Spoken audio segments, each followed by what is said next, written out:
At 40 degrees below zero, your breath freezes mid-air and falls to the ground as ice crystals. Steel shatters like glass.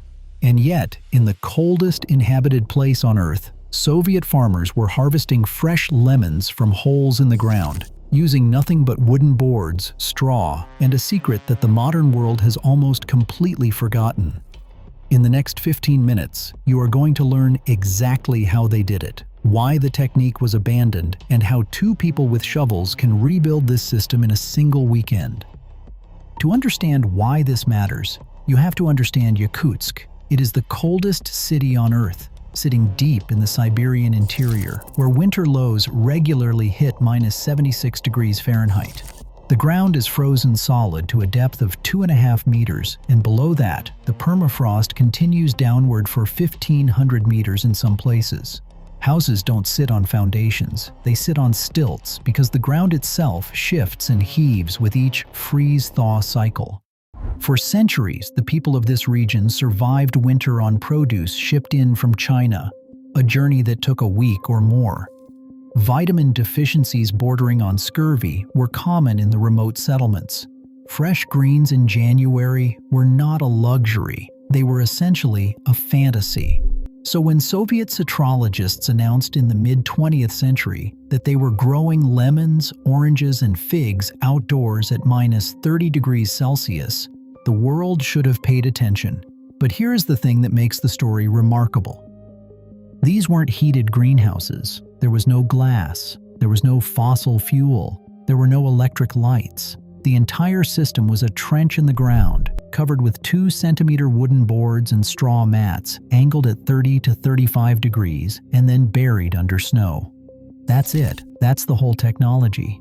And by 1950, the Soviet Union was producing 200,000 tons of citrus fruit every single year using this method across 30,000 hectares of trenched land. You're probably wondering how this is even physically possible, so let me explain the trick. The system relies on a property of the Earth that almost nobody thinks about. If you dig down just 1 meter beneath your feet, the temperature of the soil holds steady at 50 to 60 degrees Fahrenheit, year-round, anywhere on the planet.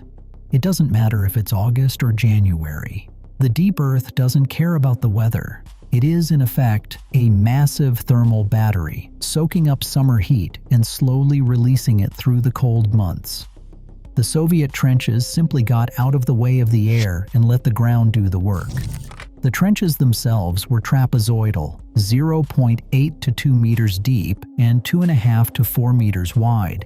They always ran east to west, never north to south, because that orientation captured the low winter sun at the steepest possible angle.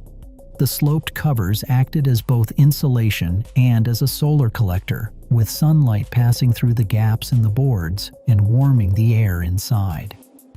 During the growing season, the covers came off entirely. In autumn, they went back on, packed with straw, and then buried under a layer of snow that worked like a down blanket over the whole structure. Trees inside experienced internal temperatures 20 to 30 degrees warmer than the outside air. Some trenches in the Caucasus produced lemons from a single planting for more than 40 years. But here's a question that nobody seems to ask. If this system worked so well, why have you never heard of it? Why isn't every gardener in Minnesota growing citrus in a backyard pit? The answer comes in 2 parts, and the first part is political. After World War II, the West went all in on fossil fuel agriculture. Cheap natural gas made heated glass greenhouses economically viable, and the Dutch quickly became the global leaders in greenhouse production using glass and gas. Soviet earth-sheltered designs were dismissed as primitive. Cold War politics meant that Russian agricultural research rarely made it into Western journals. The Soviets had figured out something genuinely brilliant, and almost nobody outside the Eastern Bloc ever read about it. The second reason is even sadder. When the Soviet Union collapsed in 1991, cheap imported produce flooded into Russia almost overnight. There was suddenly no economic reason to maintain the trench cultivation systems, and the knowledge was abandoned within a single generation. The old citrologists died, their students went into other professions, and the practical wisdom of growing oranges in Siberia simply evaporated. The trenches filled in, the boards rotted. The technique survived only in obscure technical papers, the most important being a 1953 monograph by a researcher named M.A. Kaptsinel that documented every detail of the system.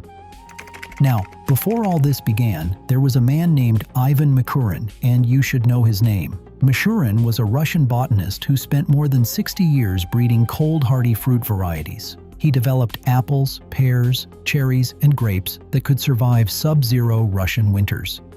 The Soviet states celebrated him as the Russian Burbank, and his research stations supplied thousands of fruit tree varieties to collective farms. Without Michurin's genetic work, the trench system would have been impossible. He proved that southern fruits could be adapted to northern conditions through patient selection, and his work formed the entire genetic foundation for what came after. There is also something almost poetic hiding in this story, because the engineering principles were not actually new. They were borrowed, perhaps unconsciously, from the indigenous Yakut people who had been building semi-underground homes called balagans for more than 1,000 years. The balagans used vertical logs banked with earth on the outside, and their interior temperatures remained survivable even when the outside air hit -70°C. The architectural knowledge had been sitting there in plain sight for centuries. The Soviet greenhouse designers simply took the indigenous insulation principles and applied them to food production. The wisdom was not invented, it was remembered. Now let me bring you forward in time to the modern revival, because this is where the story gets even better. At a latitude of 57.61 degrees north in Siberia, a missionary named Justus Walker built an earth-sheltered demonstration greenhouse to test the principle. During testing, when the outside air dropped to -42°C, the unheated interior held at -14°C. That is a 28-degree temperature swing achieved with absolutely no heating system, no fossil fuel, no electricity, just earth, glass, and angle. The modern build process is elegant in its simplicity. You start by digging a pit. You set the south-facing glazing at roughly 39 degrees, which is calculated to be perpendicular to the winter solstice sun at that latitude. The north wall is backfilled with the soil you just dug out, which both seals the structure and uses the displaced earth as insulating mass. The sunken design eliminates wind chill, which is the real killer in Siberian winters, far more than ambient air temperature. The steep glazing angle does double duty by capturing every bit of low-angle winter light and shedding the snow loads that would crush a flatter roof. Two people working together can put up the frame in a single day, hence the name, hence the legend. But there is a catch to making this work in the deepest cold, and we are going to get to that in just a moment, because it involves perhaps the strangest energy source in all of horticulture. In the 1970s, a French farmer named Jean Pain figured out how to heat his entire homestead using nothing but piles of wood chips. He discovered that a large enough mound of fresh chips, properly aerated and watered, would heat itself through the action of thermophilic bacteria during aerobic decomposition. The internal temperature of these mounds reaches 60 to 70 degrees Celsius and holds there continuously for 12 to 20 months. If you coil water pipes through the pile, you get hot water at 50 degrees Celsius flowing out of it. No electricity, no fossil fuel, no moving parts. A single 50 to 80 cubic meter mound can heat a 200 square meter greenhouse straight through a Siberian winter, generating 9 to 12 kilowatts of thermal output the whole time. When the heating cycle finally winds down, what's left behind is premium-grade garden compost. When you combine the Soviet trench design with Jean Pain compost piles, something almost magical happens. The earth provides the baseline thermal stability, the angled glazing pumps in solar heat during the day. The compost mound supplies a steady biological heat through the long polar night. Suddenly, you can grow tropical fruit year-round at -40 degrees Fahrenheit using zero external energy. The system pays for itself in firewood saved. It generates its own fertilizer as a byproduct, and it has been quietly working in Russia since the 1920s. If you doubt any of this, look at the Sayuri Complex, which was built in Yakutsk in 2016 as a joint project with the Japanese Hokkaido Corporation. The facility uses double-glazed Asahi film with a warm air layer trapped between the panes, which prevents condensation from freezing on the inside of the glass. It now covers 3.3 hectares of growing space. Annual production reaches 1,250 tons of cucumbers and 230 tons of tomatoes. All of this happens directly on top of permafrost, in a city where the winter air will literally freeze your eyelashes together. The harvest supplies local schools and kindergartens across Yakutsk. Local vegetable consumption has tripled since the facility opened. Before Sayuri, fresh cucumbers in January were essentially impossible to find. Now they are a daily reality. The Sayuri Complex cost 1.7 billion rubles to build, employs 50 people year-round, and there are plans to expand it to 10 hectares in total, adding strawberries and peppers. It's an extraordinary achievement.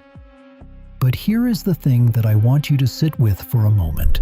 The Sayuri Complex is the expensive way to solve this problem. The hole in the ground works almost as well. The fancy modern solution costs hundreds of millions of dollars. The forgotten solution costs the price of some lumber and a few weekends of labor. That is the real lesson of the lemon trenches.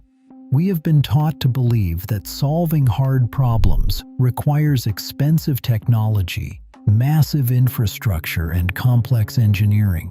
The Soviets proved the opposite. They proved that you do not need fossil fuels to grow food in the Arctic. You do not need glass. You do not need electricity. You do not need a venture-backed agricultural startup. You just need to go underground and let the earth do the work it has always been doing. The deepest part of this whole story is that the knowledge was never actually destroyed. The trenches collapsed, but the principles remained, documented in Soviet horticultural journals, preserved in Kaptsinel's monograph, woven into the indigenous architecture of the Yakut people, sitting in the genetic legacy of Michurin's cold hardy varieties. Forgotten things can always be remembered, and every pit greenhouse built today, in every cold climate on every continent, is a small act of rebellion against the idea that food production has to depend on the price of natural gas. So here is what I want you to take away. If you live somewhere cold, if you have ever looked at your snowed-in garden in February and felt that ache for fresh greens, you do not have to wait for spring. You do not have to ship in tomatoes from a country a week away. The technique that fed Siberian children through the worst winters of the 20th century is sitting there, waiting for anyone with a shovel and a few boards to bring it back. Try it on whatever scale you can manage, even if it is just a tiny, sunken, cold frame in the corner of your yard. See what your earth wants to give you, and if you do build one, share what happens, because the only way old knowledge stays alive is when ordinary people start using it again.